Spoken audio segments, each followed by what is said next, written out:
राज्यामध्ये सगळीकडे आता सध्या एकच चालली आहे की बाबा कर्जमाफी तर जाहीर झाली आहे, कर्जमाफी सगळं झालंय.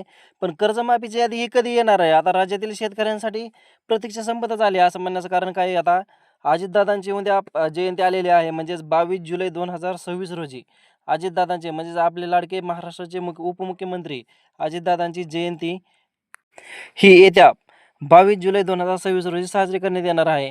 आणि ह्याच अनुषंगाने भरपूर शेतकऱ्यांमध्ये किंवा सरकारच्या बाबतीत ही अशी हालचाल चालू आहे की बाबा कर्जमाफीची पहिली यादी जाहीर करण्याची. परंतु आता अद्यापही कर्जमाफीची यादी जाहीर करण्याची काही हरकत नसताना आता सरकारकडून सांगण्यात आलेलं आहे की बाबा खरंच ही कर्जमाफीची यादी जाहीर होणार आहे का?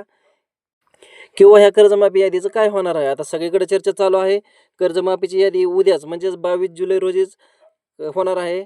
अजितदादांची जयंती आहे त्या दिवशीच यादी पहिली यादी येणार आहे. पण अद्यापही अजूनही सरकारने केंद्र सरकारकडे डाटा मागवलेला आहे की बाबा इन्कम टॅक्स भरणारे जे लाभार्थी आहेत हे ह्या योजना वगळायचे आहेत किंवा जे इन्कम टॅक्स भरत आहेत त्यांना ह्या योजनेपासून वंचित ठेवायचं आहे. त्यांनाही योजनेचा लाभ भेटणार नाही.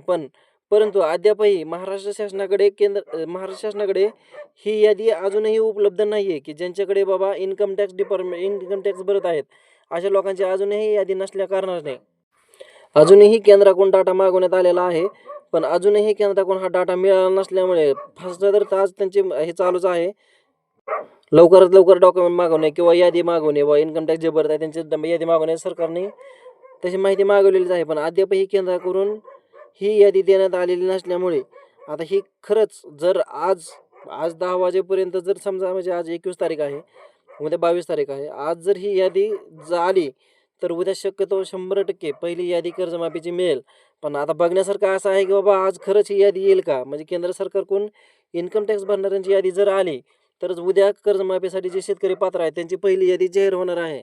तर आपण आपल्या चॅनलच्या माध्यमातून असं अपडेट घेणारच आहोत किंवा नवीन काय अपडेट येणार आहे किंवा यादी आली का नाही हे आपण आपल्या चॅनलच्या माध्यमातून तुम्हाला सांगणारच आहोत. पण सध्या तरी अद्यापही यादी अजून जाहीर झालेली नाही आहे, अजूनही पडलेली नाही आहे. तर केंद्राकडून जेव्हा